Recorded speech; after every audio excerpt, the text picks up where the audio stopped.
Okay, good morning, dear students. So today we are going to discuss regarding the rate limiting steps in the drug absorption process. Now, when we talk about the various processes or various steps which are taking place in the drug absorption process, they include, they are in such a way. I hope you can see this. So firstly, what will happen? Now we have a, let me take this. Now we have a drug in a drug product. Then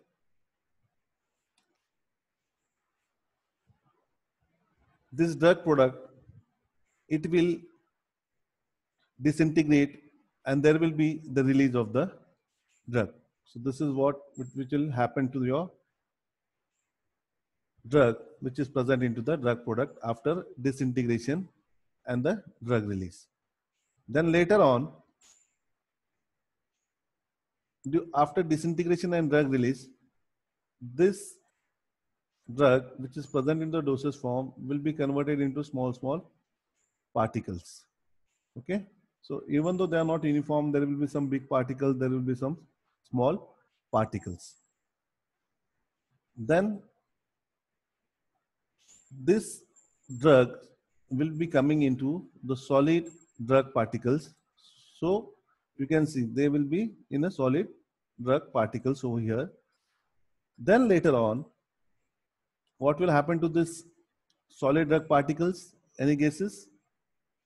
There will be dissolution taking place. Now, what is dissolution? Dissolution is a process of mass transfer. Means for mass transfer means what? This solid will be converted into liquid. Okay.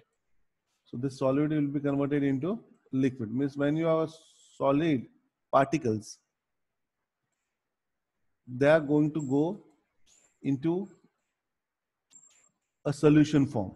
So dissolution is a process of mass transfer in which the solid is converted into a liquid. And then one of the prerequisite, you all know that for a drug to get absorbed into your body, firstly, it should be present into a solution form. Getting this point, everyone? So for a drug to get absorbed into your body, it should be present into a solution form. Okay. Now this is how the whole systemic drug absorption for a drug product consists of the various rate processes. Okay.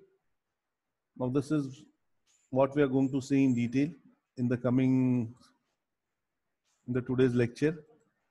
So I hope this is clear to everyone. Hello. Yes, sir. Okay. So moving further, as I told you, one of the major process over here is for drug to get absorbed, it should be present into a solution form. Then only it will get absorbed and your drug will come into the body. So these are the various rate processes of a drug viability, which we have already seen. Now, based on this, let's try to explore what does rate limiting step means. Okay. Now, as you have already seen in the previous lectures, that mainly for the solid orals, whether the product is immediate release means IR. Okay.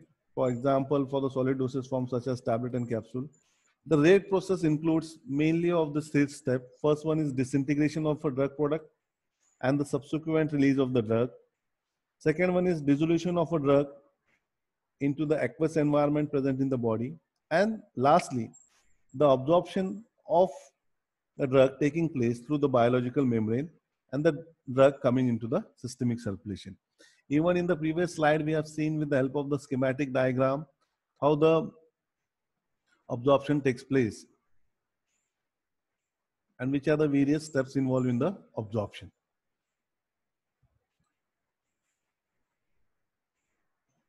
Now, what actually rate limiting step is all about? Now, in the overall process, so in the overall process of drug, be it drug disintegration, dissolution, and absorption, the rate at which the drug reaches the systemic circulation is always determined by the slower step in the sequence. Means the slower step which is present into the overall sequence or in the process, okay, will be determining the rate at which the drug is coming into the systemic circulation. And this slower step, okay, so this slower step which is present into the sequence or the process in a series of kinetic processes is called as rate limiting step, or it is also called as rate determining step. That is called as RDS. It is called as RLS, or also it is called as RDS. I hope this is clear to everyone. Yes, sir. Students, are you there in the class? Yes, sir. Yes, sir. Okay. So what do you mean by rate determining step or rate limiting step? First, try to understand the basic concept, even though you may have studied this into your B Farm. Beldar, can you tell me?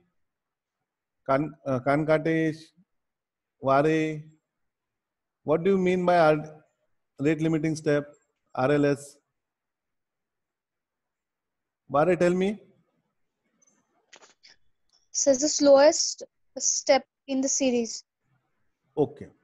of That of any process will be the rate limiting step. Okay. It's not only for yeah. absorption we are talking about. So in general, first we should know what do you mean by rate limiting step. So what we have seen over here, Vare, can you repeat the same? You were right. Yes, sir. The slowest step in the kinetic processes. In the series of kinetic process. Okay. So the slowest step in the overall process, okay, or in the whole sequence is called as RLS, Rate that is limiting step. rate limiting step or rate determining step. Okay. Yes. Is it clear, Kankate? Yes. Okay. Yes, Weather, sir. Weatherkar. Yes. Okay. Shall we move further then? Yes, sir. Okay. So you can take a screenshot of this or you can keep this in your mind very clearly. Now moving towards the next point, okay, relating to the absorption specifically. Now you can see over here that for the drugs that have very poor aqueous solubility. Now, when a drug is having a poor aqueous solubility, it means what we can say? The drugs which are having low solubility, okay? The rate of such a kind of drug will be dependent on what? So the rate of such a kind of drug depends on the dissolution. So the rate at which the drug dissolves, that is the dissolution, is often the slower step. So here, for the drugs which are having low solubility, their rate limiting step, that is the rate limiting step, will be what? It will be dissolution. Okay, as they are very poorly aqueous soluble, and therefore it exists as a rate limiting effect on the overall drug viability. I hope this is clear to everyone. So if a drug is having a low aqueous solubility or very poor aqueous solubility, for the drugs, for such a kind of drugs, the slower step will be the dissolution of the drug into the aqueous environment of the body.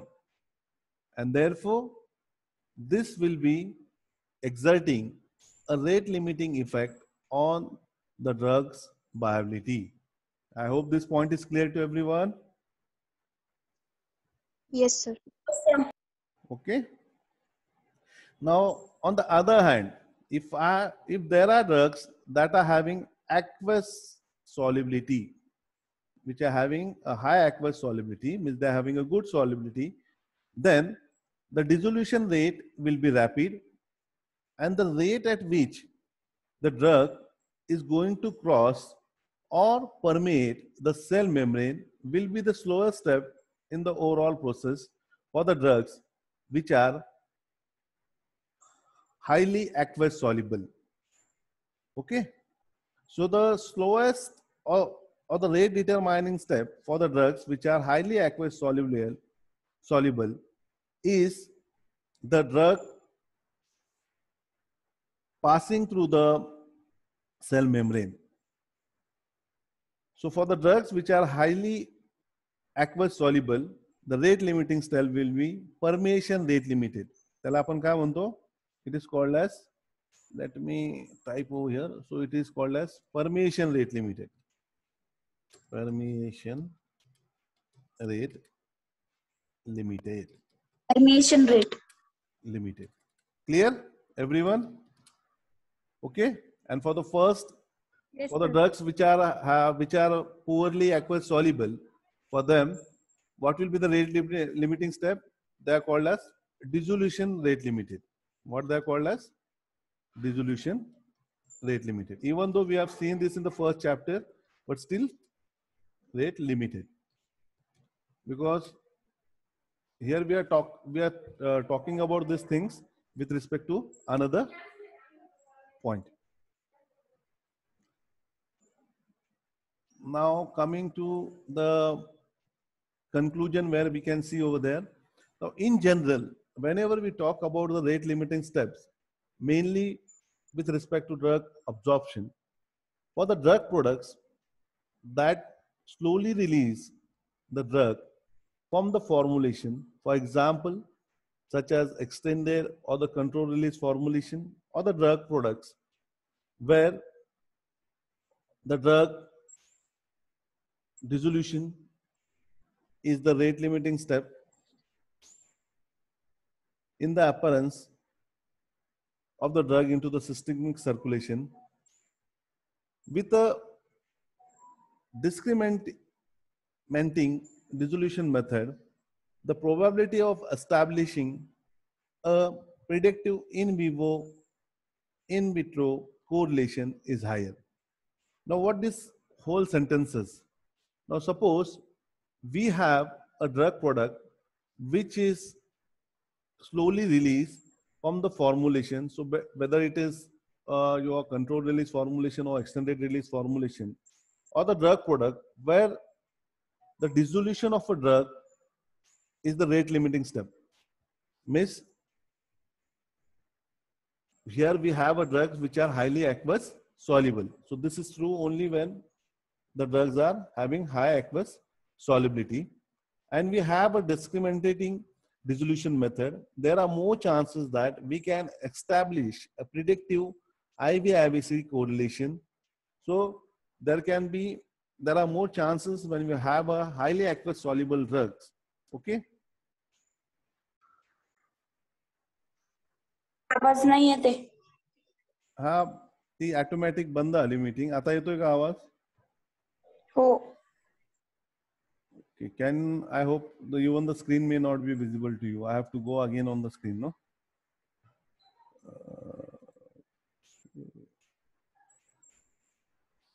So I hope you can see the screen now? Yes, sir. Okay. So Now it's visible. okay. So I hope this point is clear to everyone. What do you mean by rate determining step, and how we can all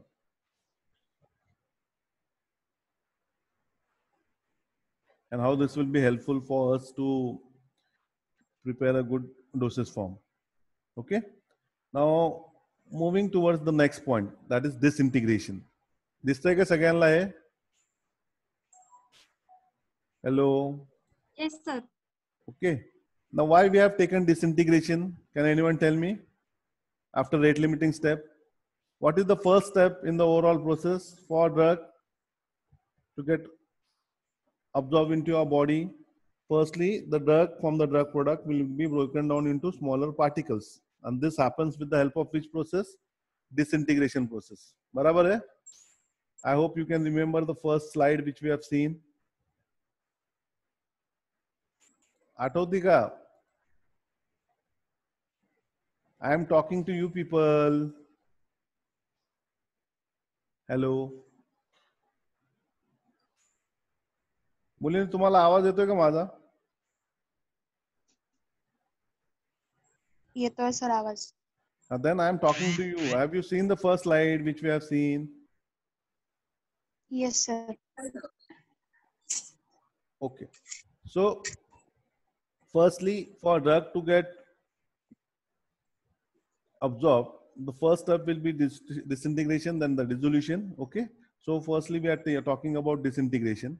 Mainly for the IR, that is immediate release solid dosage form, the product must be disintegrated into smaller particles and release the drug. Now, to monitor this, the uniform tablet disintegration, as per the United States Pharmacopoeia, they have established a specific test, which is an official test as per USP, and the name of the test is disintegration test. And the apparatus which is used for this, it is called as disintegration test apparatus.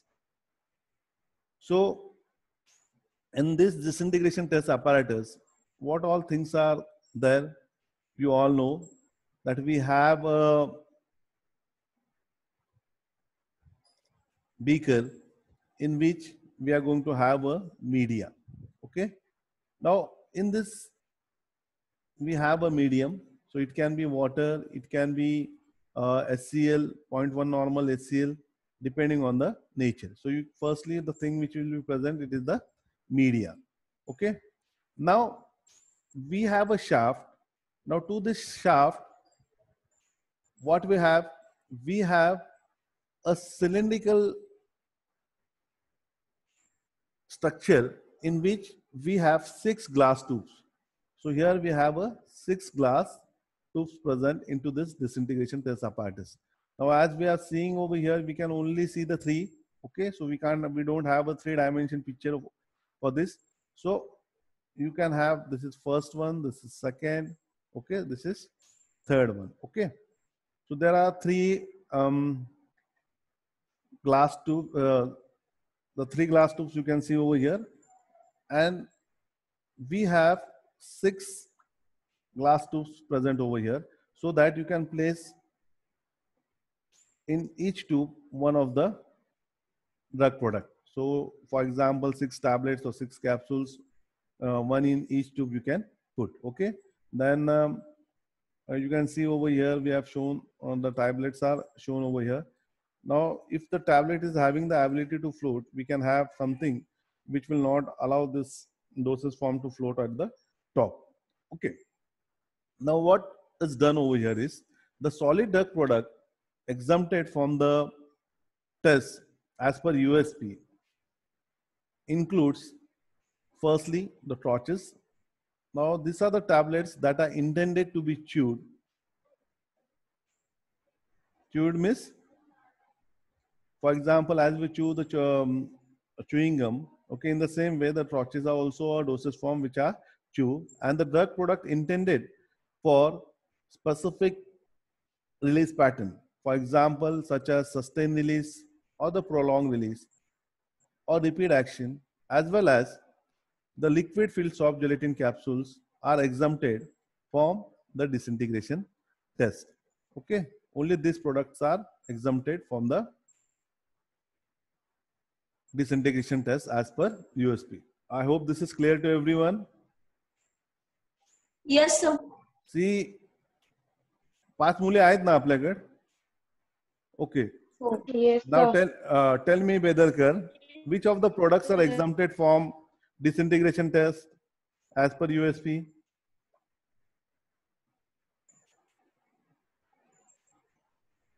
Bedarkar, are you there in the class? Yes sir, I am there. Okay, so I have asked you something.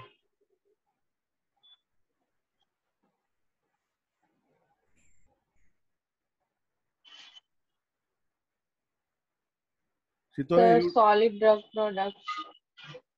solid drug products. It means you are saying that tablets and capsules don't go for disintegration test. Shitoya, you tell me.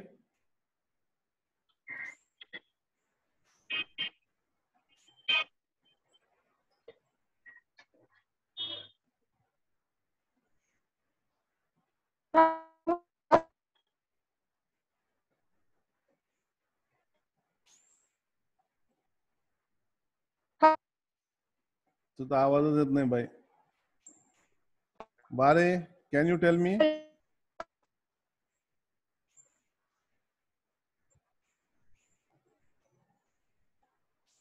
Sir, will you please repeat the question? Which of the dosage forms are exempted as per USP for disintegration test?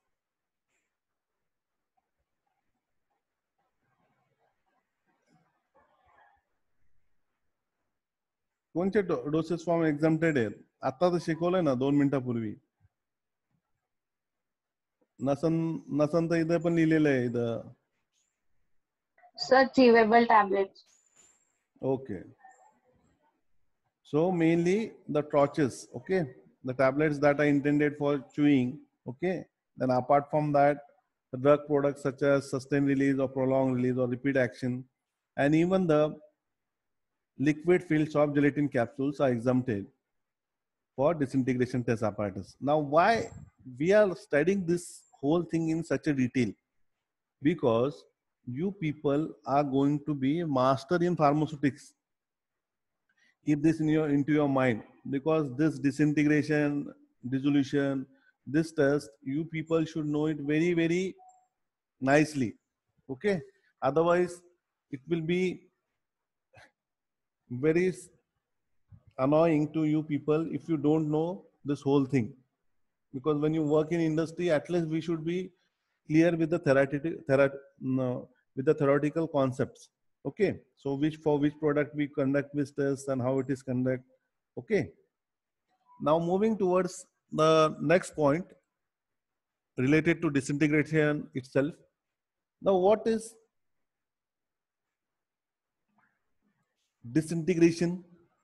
When you are going to define it as per USP, that we are going to see. The process of disintegration does not implies complete dissolution of a tablet or the drug. So this you should know very clearly. So when we say that the drug product has been disintegrated, it does not mean that the drug has gone into the solution form. Firstly, this we should know it very clearly. So for this, the USP NF, now USP means United States Pharmacopoeia and NF means your national formulae. They have defined this term, that is complete disintegration. And how they have defined this complete disintegration? They are saying that complete disintegration is a state in which any residual of a tablet, if present, it should be except the fragments of the insoluble coating remaining on the screen of the test apparatus in the soft mass and have no palpably firm core. So this is how they have defined. In the same way, in Indian Pharmacopoeia also, the thing is defined in a clear way. So what does you mean by complete disintegration? A complete disintegration is a state in which any residues of a tablet except the fragments of the insoluble coating remaining on the screen of the test apparatus, that is the dissolution test apparatus, in the soft mass have no palpably firm core. Now the official apparatus for the disintegration test and the procedure is described in the USP. So the separate specification are given for drug products that are designed not to be disintegrated. Now already we have seen that there are some products For example, the torches, then the chewable tablets, then the modified release drugs, then repeat action drugs. Okay, uh, they are exempted from disintegration test as per USP/NF. But for them, in the USP, the separate specifications are given for such a kind of drug products. So which includes torches, then chewable tablets, and the modified release drug product. So I hope this is clear to everyone. पोरींनो, मी हे तुम्हाला इतकं जीव Yes, तोडून sir. शिकवतोय आणि समजा ज्यावेळेस मी तुम्हाला प्रश्न विचारणार आहे आणि तुम्ही हे केलं नाही व्यवस्थित, आणि सगळ्यात महत्वाचं अटेंडन्स फार कमी आहे तुमची. मी आता मॉनिटर करतोय. एक्झामला बरं सगळे प्रेझेंट राहता तुम्ही. Okay, now let's move further without wasting time.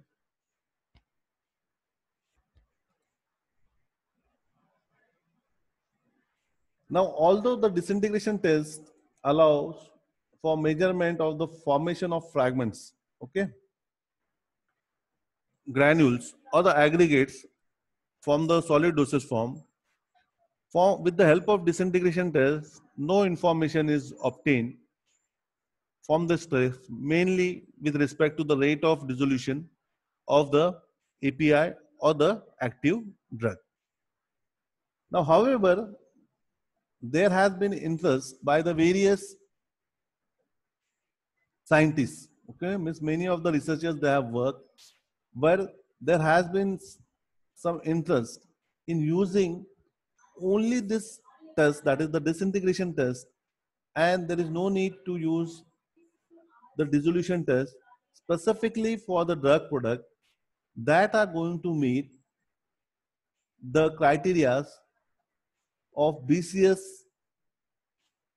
that is the biopharmaceutical classification system, for the drugs which belongs to class 1. Class 1 कोणची असते किंवा त्याला आपण क्लास ए म्हणतो. काय म्हणतो आपण? Class A. So the class A, or as per BCS classification, it includes the drugs which are highly soluble and highly permeable. So this should also be known to you. Okay, it means if you are getting a good disintegration profile of a drug, and if a drug is belonging to the category of class A BCS class, then no disintegration drugs, no dissolution test has to be performed for such a kind of drug. Now, in general,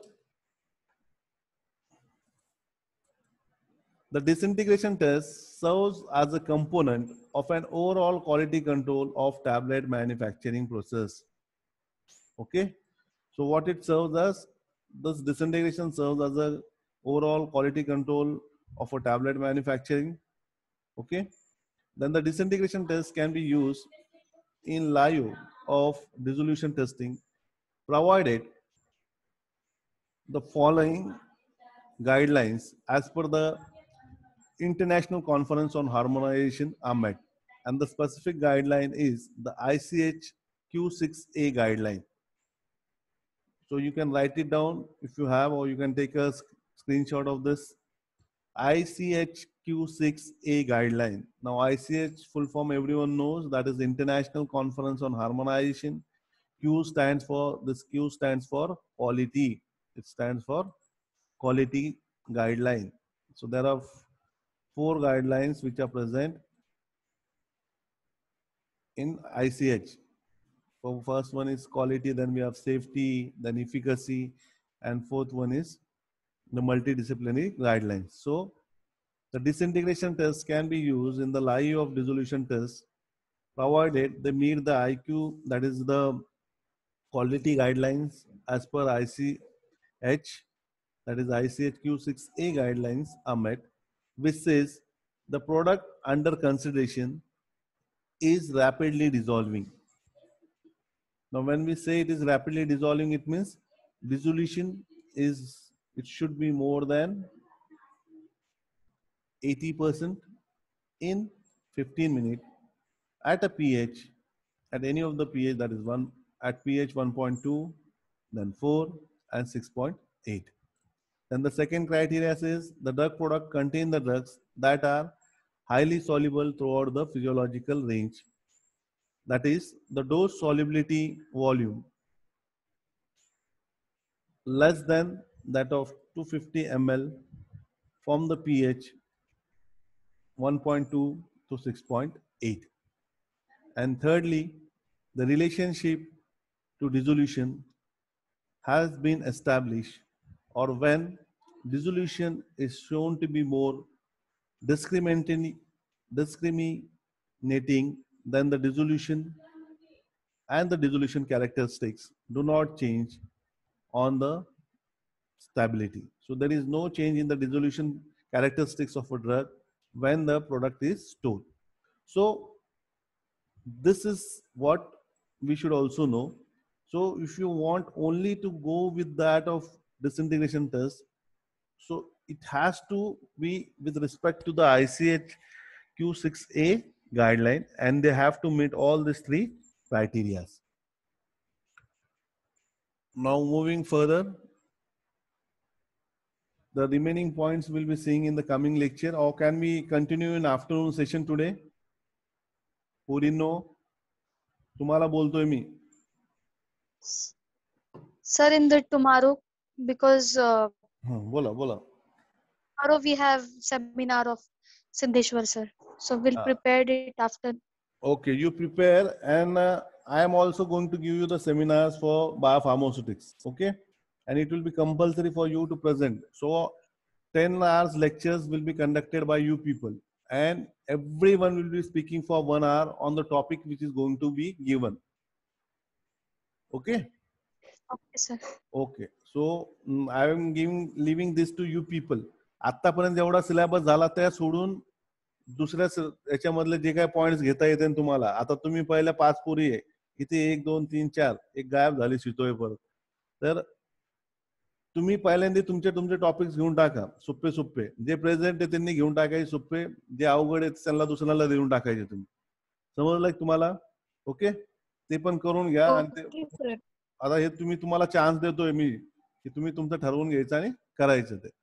okay, so anyone, and please keep monitoring the attendance. Anyone from the